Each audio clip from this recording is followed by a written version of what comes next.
worked. All of the Smiths were metal workers, all Smiths on this land they were metal workers, but we didn't call them Smiths. Smiths is a European term for people over there that did the same thing, metal workers.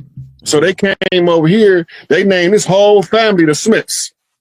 Right. So now all these people were Smiths, but then you had subgroups. You got the goldsmith, you got the blacksmith, right? And that means that the goldsmiths was the ones that was melting down the gold, making the bars. The blacksmiths was the ones who wrought the iron and made the fences and the gates that went around the family cemetery plot to keep the kids from playing on the ancestors. Mm-hmm. Right? So stuff like that we did naturally. This is already who we are.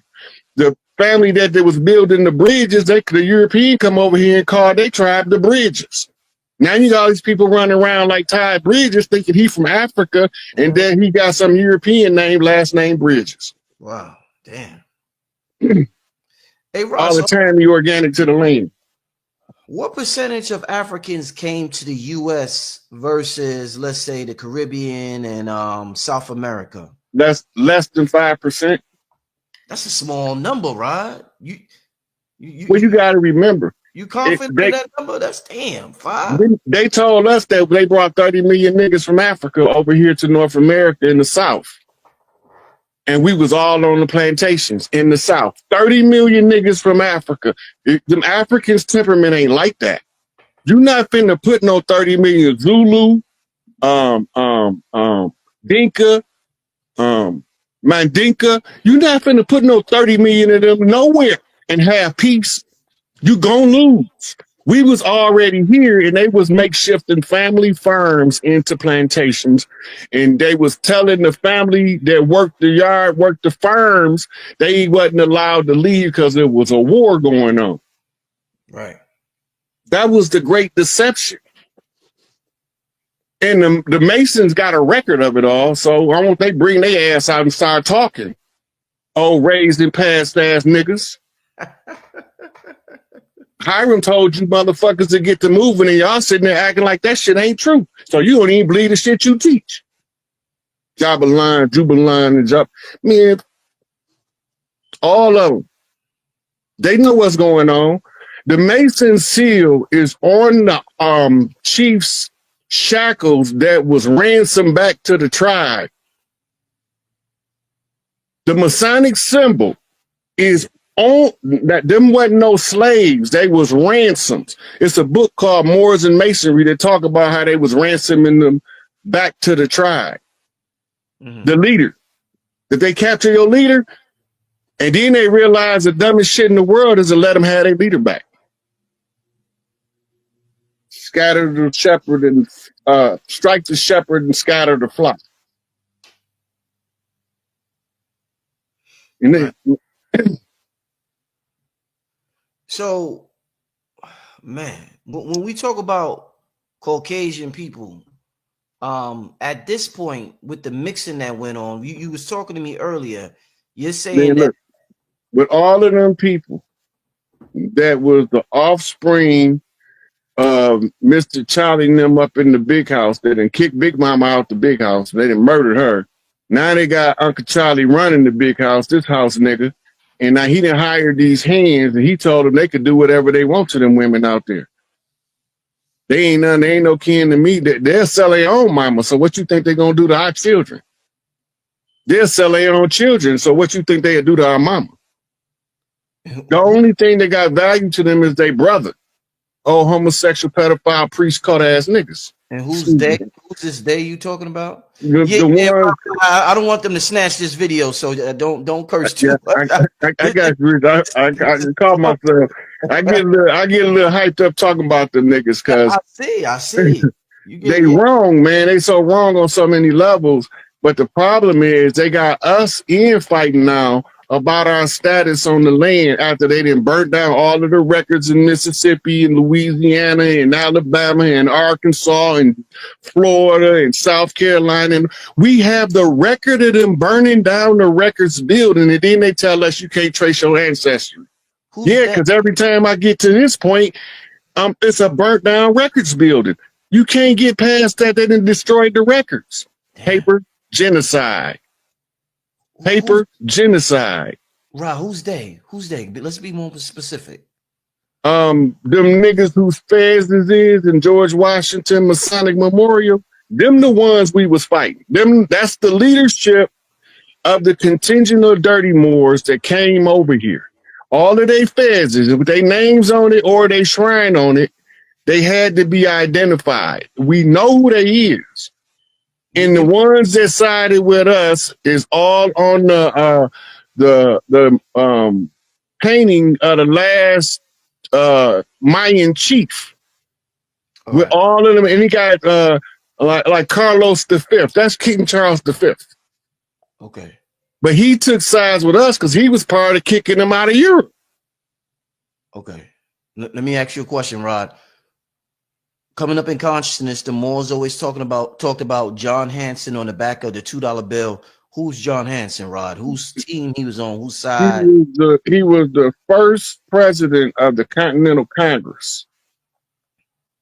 The Continental Congress was morphed from tribal leadership into leadership by these blood families that keep being elected president. They all related. They all related.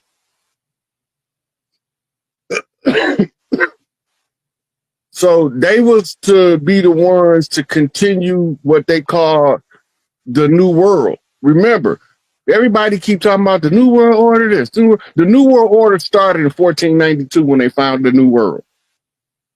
The order for the New World is to fight for who it belongs to. Do the world belong to the people of the world, or do the world belong to the invaders?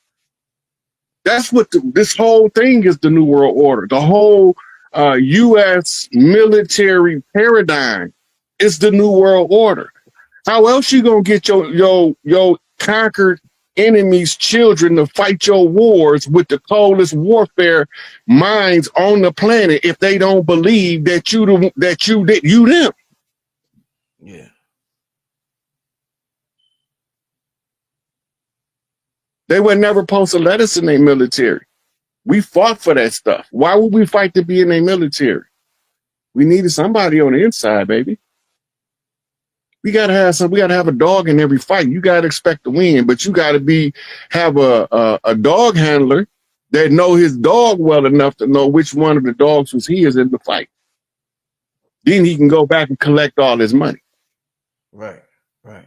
Yeah, and the German Shepherd Club, that was my dog over there. Yeah, yeah. His name Redbone Reds. You see that one over there, the pit bull, that blue pit right there? Yeah, that's mine. Yeah, his name was Blue Head Buster. Right, I know my dogs.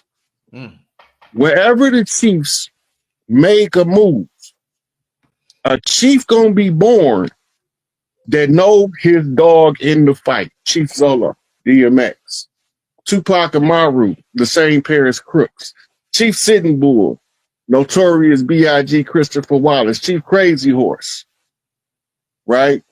ODB, Wu-Tang Clan. Right, I can do this all the way until tomorrow, telling you where I seen all of the chiefs at and what they was telling me in their art, what they was telling me in their lectures. Elijah Muhammad, Clans 13X, Yahweh being Yahweh. They all saying something, just telling the chiefs what to look for to find the imposters on the land. And when Angel Bay was locked up, I knew who it was. When they had to lock Angel Bay up, Jeff Fort, now I know who the enemy is. It ain't no secret no more. Larry Hoover was never Jeff Fort enemy to begin with. Why would they tell the kids on the street that they enemies so that they can make them fight each other? Where your dog at in the fight? They telling us the tribes is gangs, but we don't know gang is just a villainized word for tribe. Because we don't never look words up to find the backstory to the word. They call it etymology. Rod, what can you tell me about Pascal Beverly Randolph? I know. They say he used to go with Lincoln. I I can't tell you a lot about him right now because he's not fresh on my mind. But during that era, a lot of those guys they wrote about their position in the colonization of this land. You have, like for instance, you won't see a lot of the writings of the Iroquois Confederacy or the Cherokee Confederacy became your Continental Congress when they made an agreement on land distribution with the Iroquois Confederacy, which triggered the financial backlash that caused the Civil War. Was never fought about slavery. Slavery is an after the fact, let's try to tell a story to them this way so that they will believe the narrative that they came from Africa. But now the babies got it. They proving it better than me. I can get out the way and let the babies go now. And they done. Because once the Braves get it, the Chiefs can sit down now and watch this mental fire burn the land, scorch the earth with awakening. Because the babies got it now. I told them when the babies get it, right, the old regime is screwed. The babies got it now. Y'all stuck. Yeah. The babies got it now. They can't undo it now. Because the thing that they didn't have in consideration was that we was gonna have a record of the history from the time they started telling the lie to down, but we gonna go to the history before they start telling the lie and see how they describe us in the 1700 and 1800 writings versus the 1900 writings. The physical description is us all day long. It only the ones they call the Mongolians when they say that the Seminoles was taking runaway slaves. The Mongolians was the runaway slaves. This what nobody not getting. They thinking that when you're looking at this nappy haired dude on the cover of the book that he the runaway slave. He not the runaway slave. They brought Mongolian, Hun, Vedic slaves with them when they came. They wasn't no pale faces over here yet. When the Seminole Wars struck up, there was no pale. There was only a handful in the Appalachians, and they all had red hair and freckles. We would spot them a mile away, and it came from Ireland. And they wasn't finna help them. They wasn't finna help them do nothing without Big Mama permission. Now we call them hillbillies and poor white trash, but they the ones gave us snipers in the armed forces. Right? Because they took what they learned from the tribes on how to hunt when the firearm came and began to use it the same way, but with a further reach. And all of this is warfare. White supremacy is a war strategy. It's a war call and a war strategy. White has nothing to do with skin color. That's the description of the families of the royal houses. They used to wear only white. Mm-hmm. But when they got infiltrated, the Phoenicians begin to convince them of the purple and the red garments. And then they settled into Europe. And then they came in as Ottomans, and they came in as the Etruscans to settle Italy. And now we thinking that the pale face, it wasn't them. The white man ain't white. He just used to wear white clothes, Jefe Blanco. Mm-hmm. They still do it in Mexico. You go around there, you want to know who the big dude is? KS Jefe Blanco. Where he at? They know Jefe Blanco mean the boss because he wear the white suit. They did it in Dukes of Hazzard with Boss Hogg. And they keep making mockery of our ignorance by putting it in movies like the Dukes of Hazzard, putting Boss Hogg in the white suit as the mayor. We know that the mayor is the town mother. So when they put Jefe Blanco there, we know what they're saying. We said we knocked your queen. But she ain't the queen. She's just the mayor of her flock. But we got a big queen, right? They call her the queen bee. Her color's black and gold. She run the money. We don't know this though, because we forget our culture. And then when we start explaining the culture back to those that's been socially indoctrinated and institutionalized with this police state, they believe the narrative that was given in order to separate us from the land and rewrote the history. And this is also part of the paper genocide. When you take the history that was there and then you bend it and you put your name where our name go, and you put somebody else's name where the other person's name go, but you still telling the same story, somebody gonna figure out your lie. You know, and that's paper genocide. You know, you mentioned you mentioned the Seminoles several times. What can you tell us about John Horse? That's a name that we hear a lot. What can you tell us about that brother right there? He was probably one of the other chiefs down there. But when I study the Seminole Wars, I don't remember all of the names of the most important people because I'm trying to see the event. In the names, a lot of times I can't go in detail on some of them, especially the ones that was helped. The ones that was hurting us, I could probably run their whole history down. But some of the ones that I already know, well, he harmless, he one of us, he ain't doing, I won't remember his whole backstory. Right? But when the time comes, I could tell you when you search the Gullah Wars, and the Seminole Wars is how the Spanish saw the war. They called it the War of the Seminoles. Right? Some people say Cimarron, but that's not, it was Seminoles, the half-breeds. And the people from the land call it the Gullah Wars because we was called to fight the wars, the Gullah Wars, by Gullah Geechee Big Mama. And I read that by reading the migration patterns of the people across the land. And then I know when I see a certain amount of tribes deliberately displace themselves from their homeland, we don't leave our home territories unless we fight in a war. So when I'm looking back at all of these people was conversion between Louisiana and South Carolina, they all coming south and then they all moving east. Then I'm seeing Hawaiians coming across, they not going where they normally go. Hawaiians used to travel between the Maori Islands, where Tonga, Samoa, all into New Zealand. That was their travel route of normal practice of trade, because they big mamas used to interact.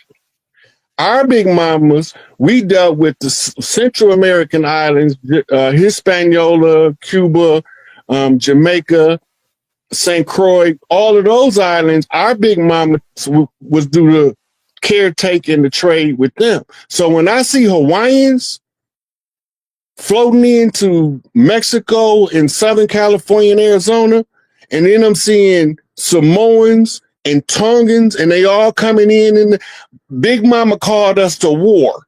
I know we don't move like that. We out of character. Because I know my people, I can watch the flow and I know where we going. And then I look at ground zero, Orlando. And then I go study the area and find out about the Gullah Wars.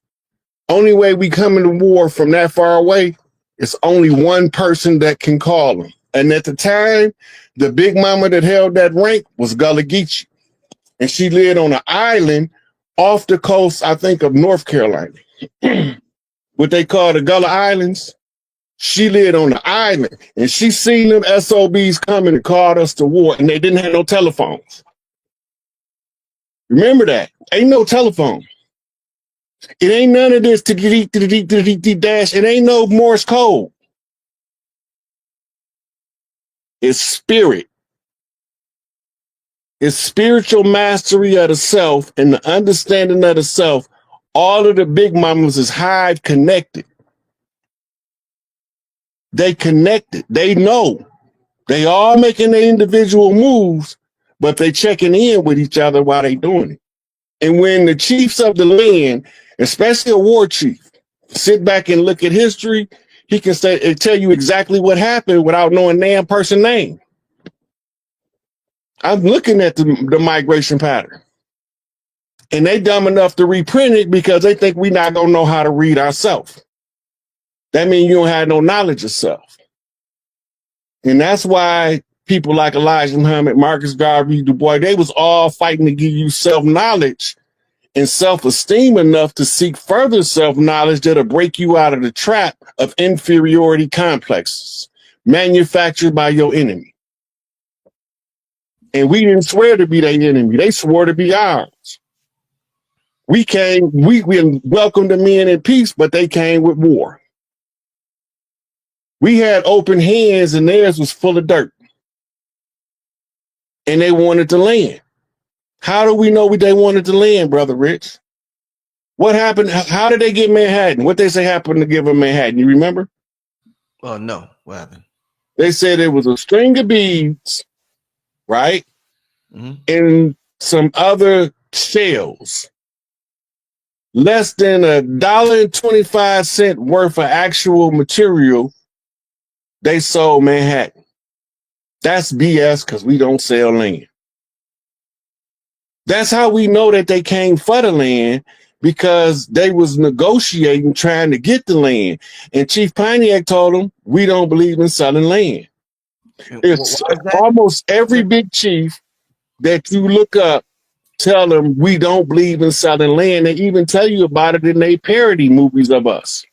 When they got the Mongolian or the Italian dude acting like he a Native American, asking the colonel, how did you get the land?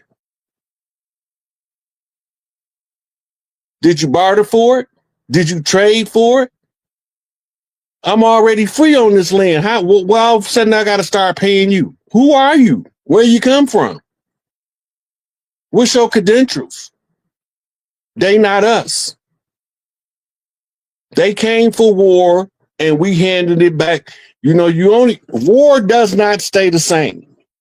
If you don't know what warfare is, then you will never know what a police state is. And when you don't know what a police state is, you don't know what an occupied territory is, then you won't know why we went from common law to admiralty law. It wouldn't make sense.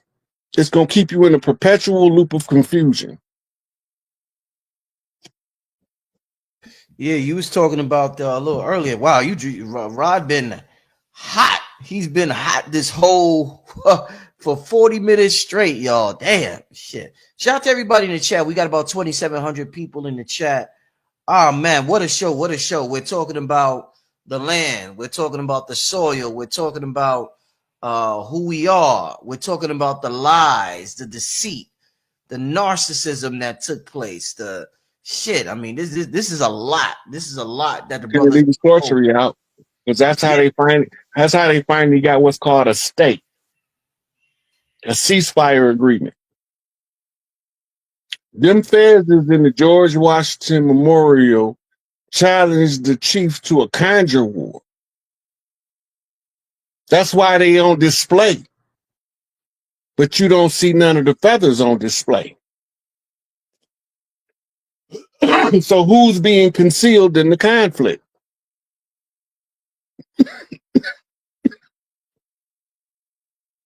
Those Shriners, those 32-degree Scottish Rite Freemasons, they issued a conjure war to the chiefs of the land because they thought their masonry was better than our mastery, and they just had their ass handed to them.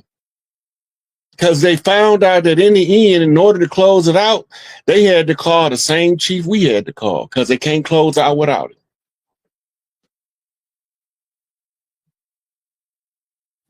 Because he gonna come and tell you it was a conjure war. It was 50 chiefs playing find the chief in the dark, right? And it was however many pheasants it is, that's how many of them it was. It's more of them than us, according to Noble Drew Ali. We the many, they the few. But they got great impact on dogma, and we are masters of the morals. We'll be morally correct as we need to be in order to outclass them MFs. It's up for them. They dismantling the corporation in real time as we speak. I done sick my watch doge on them. Everybody think they know what's happening. They don't know what's going on, Rich. They just think they know what's going on. It's over with. The game is over. We won. They lost. Pack your and go. It's over.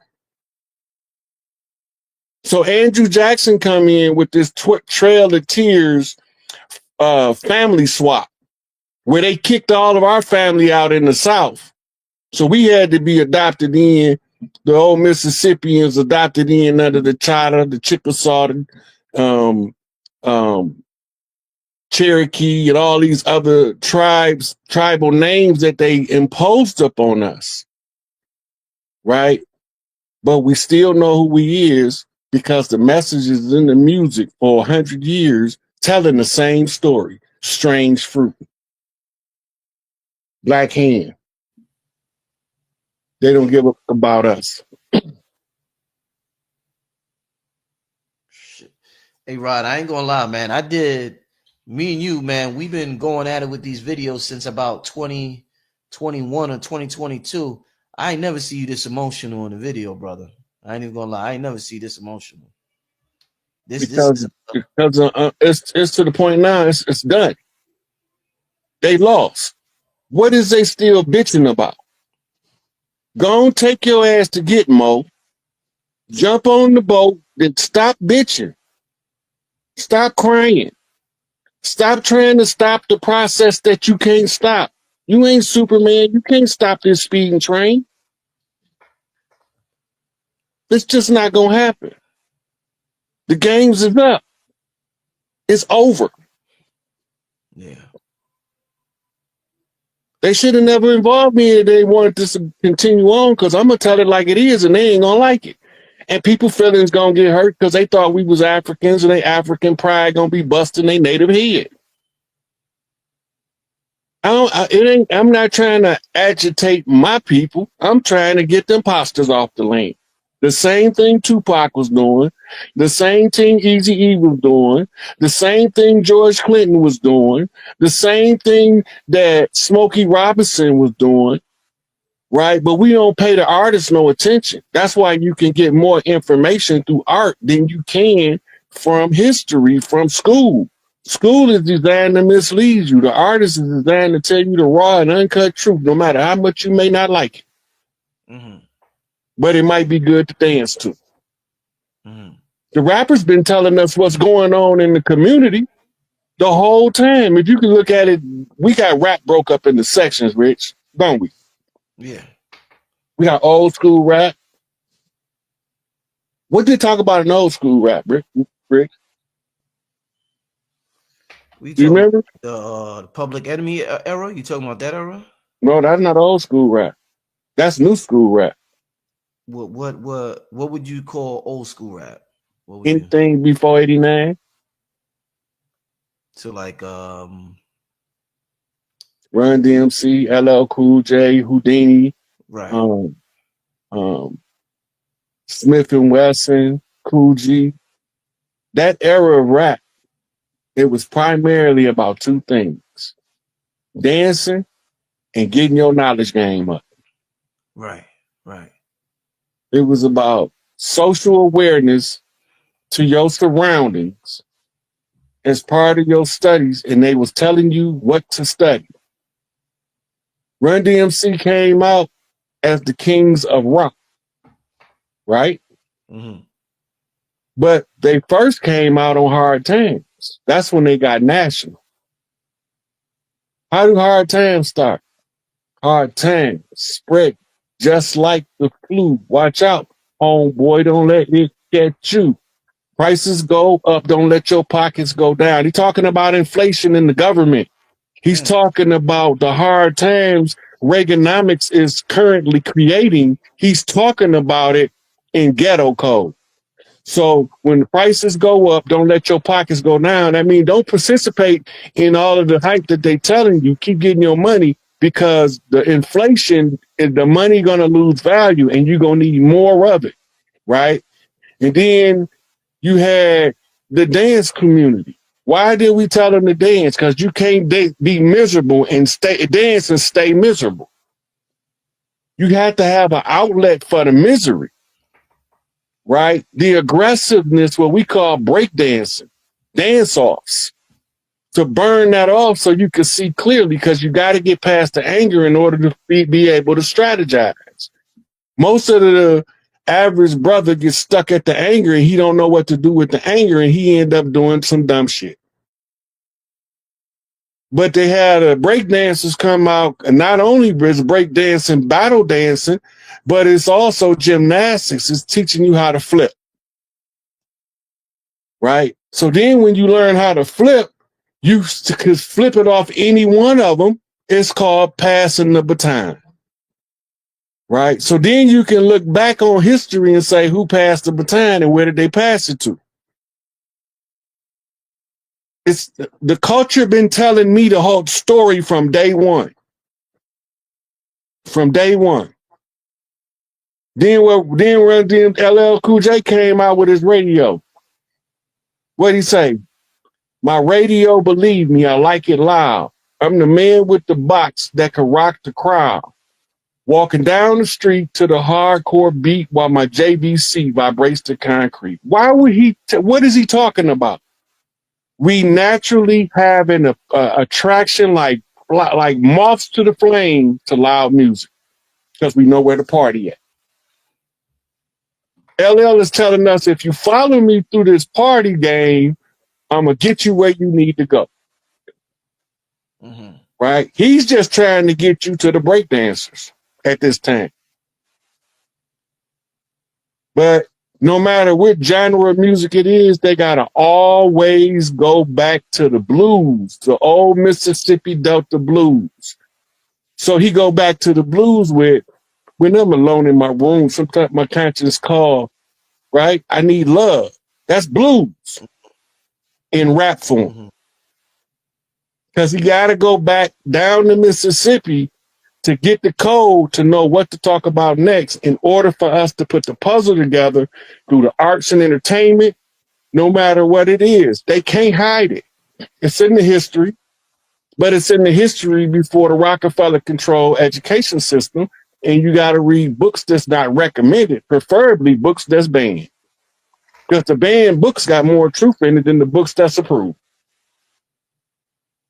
Okay, Rod, since you brought up dancing, when you came on the scene, you kept talking about crip walking. And in my mind, just me and you at the time, and I'm like, damn, this brother's serious about the spirituality behind crip walking. You kept talking about it. When the Crips started walking, whatever, you kept talking about it. Fast forward 2025, Rod, the most watched Super Bowl of all time, the halftime show of all time. From the prison system. And then they pay the prison system as one entity instead of paying the individual slave. Right. I seen it. That's why you end up with a prison industrial complex. Now you got a pipeline from the hood to the prisons, running efficiently through the court system, and the courts are just banks. And that's what the bar is. The bar is the bank. It's where the water where you come out the water, you come onto the bar. The bar is the bank. Right? The judge is supposed to be an unbiased fiduciary, but you don't know that you ain't now one of the plaintiff or the defendant. You just standing there as a piece of information that verifies that they talking about this straw man on your paperwork. You the equivalent of a thumb drive. The straw man is drawn from your genetic code, your biological blueprint, your makeup. And it is this straw man that they created in your name that they can control. But when you break out of the straw man mentality and step into your sovereign thinking, that's when you take your power back. Then you realize that they've been lying to us the whole time. giving us false delusions of grandeur of we shall overcome in a system that was designed to make us always be fighting to overcome, but never actually overcome nothing. Damn, that's cold. That's what Jesse said, keep hope alive. Hope is the past tense of help. Right. Right? So in order to keep hope alive, you got to keep begging for help. Damn, that's cold. That's a Kill cold hope. analogy there, man. Kill hope anywhere it stand at. You don't look for no help. That's a cold piece of work right there, boy. And Jesse, whole time working for them people, man. when you ain't looking for no help, the truth will come. Because the truth don't need no support, but it come to support you. That's why I say, Elijah say, know thyself. He say, a man know thyself, lest ye be free. Right.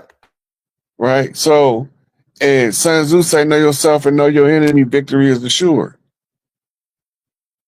Right? So we all know that there's something about the knowledge of self that takes you to another level. So you study the self. What are you? Where you come from? How you get here? Is the story they telling you the true story? Do it match what you feel in your soul? Stop accepting shit that you don't got nothing to do with. Participate in your own salvation. Malachi say the helping hand you looking for is at the end of your own arm. Once we learn to become our own savior, we end up saving thousands of others in the accidental process. That's the incidental result of saving yourself. You save thousands.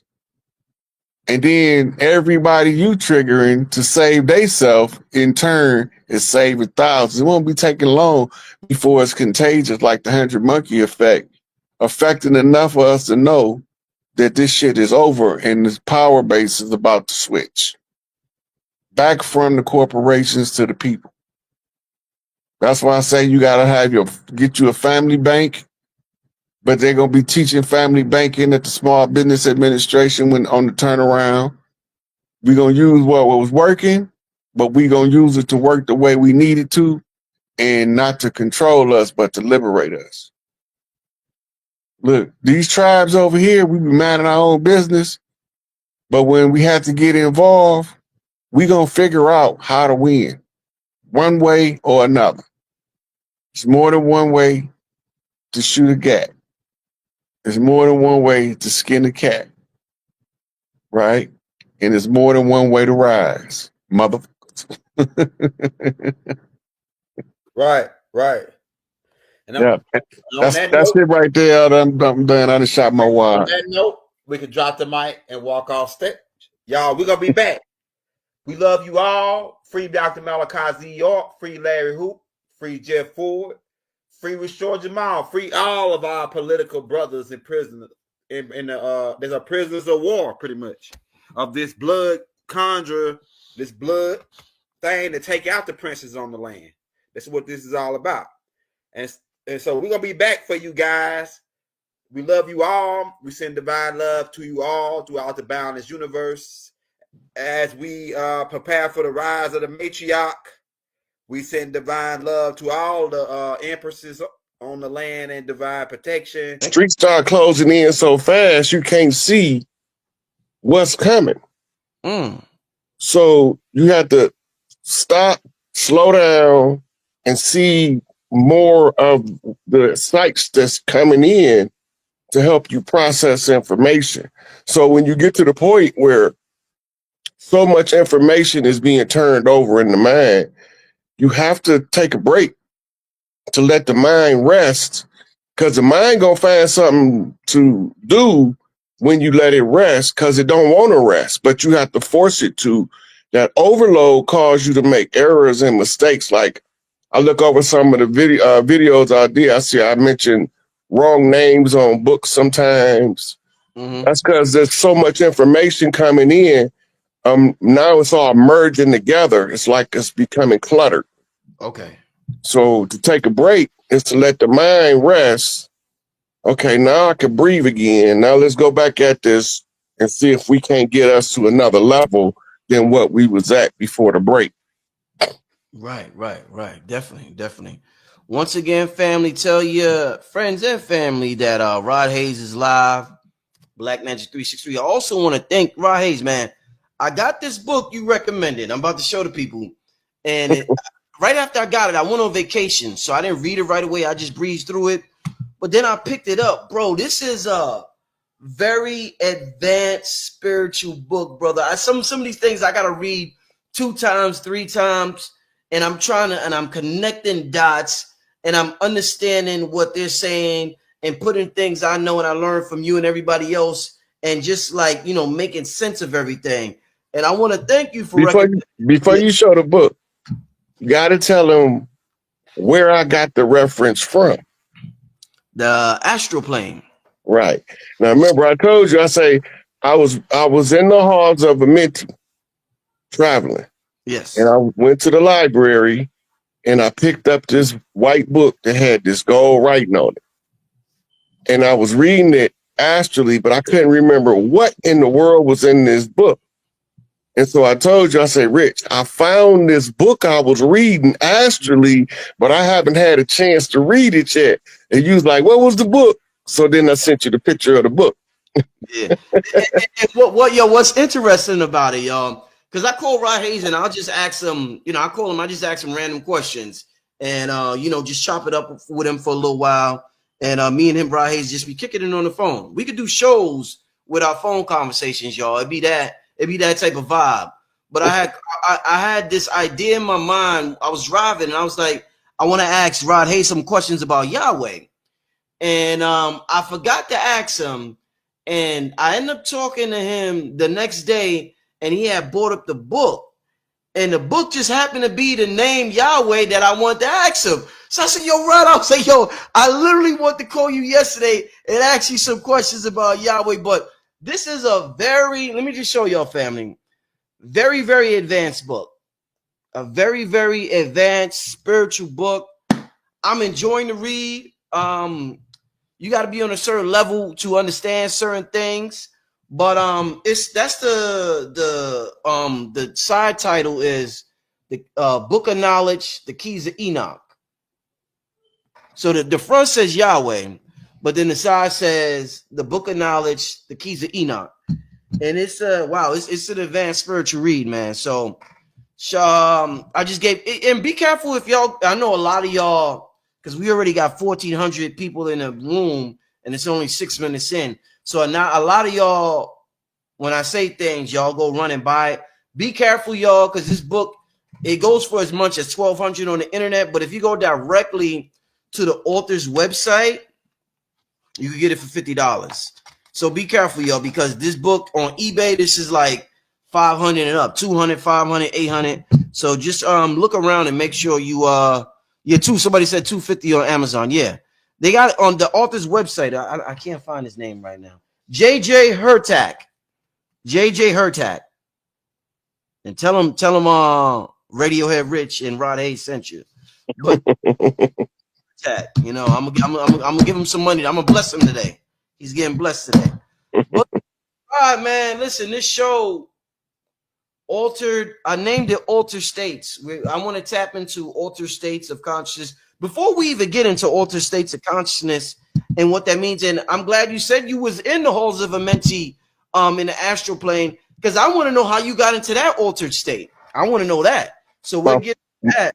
But real quick, before you get in that, one of the first things that came on my mind is that, they say as above, so below, as within, so without. And when we talk about going into different states of consciousness, you're also big on this country and this land, us being indigenous to the land. And I'm just curious as to why they chose to name different land masses states. Like you go from New York, Georgia, these are different states. It's the same thing as consciousness. You go into alpha, you go into beta, different states. So why is consciousness given the same name as geographical locations? Rod Hayes, let's get into start with that, Rod. But when you're looking at consciousness, everybody is in a different location in their mind. In other words, they in a different state. You ever be in the hood? You from New York, so you be in New York. Let's say you in the Bronx, and somebody say, "Here you come with that Harlem shit." Yep, all the time. It's a state of mind where a New Yorker know, oh, he ain't even from New York. He from Yonkers, or oh, I know he from the Bridge. Yeah, Y'all know each other in y'all state by geography according to how you think. The tribes have imprinted electromagnetic wavelengths that's been layered for eons on top of each other. right. So when you in New York, when you in your New York state of mind and you follow what you know from New York, you can fit in anywhere. But when you in your Tennessee state of mind, you in your country boy state of mind, you can only fit in similar environments. Right. The New York state of mind literally is the ability to rapidly change from one mentality to another as you travel the boroughs. You're not going to act the same in Brooklyn as you're going to act in Manhattan. You're not going to act the same because you're going to get a result that you're not looking for when you go there. Right? So when you cross 110th Street, when you're going uptown, you're not going to have the same mentality as when you finna cross the bridge into Jersey. Change your state of mind. Yeah. You're changing your state of mind. The state of mind that we develop in any given geographical landmark called a state, right? Is state really just means condition. So when you think about mind control, you think about operant conditioning, you thinking about programming to a particular mind state, a particular geographical position in the mind, right? So when you go to California, if you don't know the culture, you can get swallowed up so fast, nobody won't know what happened to you, right? But if you take your time, this is what the ancient check-in culture was about. Ooh, ancient check-in. Damn, you said the ancient check-in. See, some people been using it wrong. They're not using it the way it's supposed to go. Right. It's just like Chicago. When I go to Chicago, it's certain key people that I have to contact when I get there. I don't have to do it, but it's the basic respect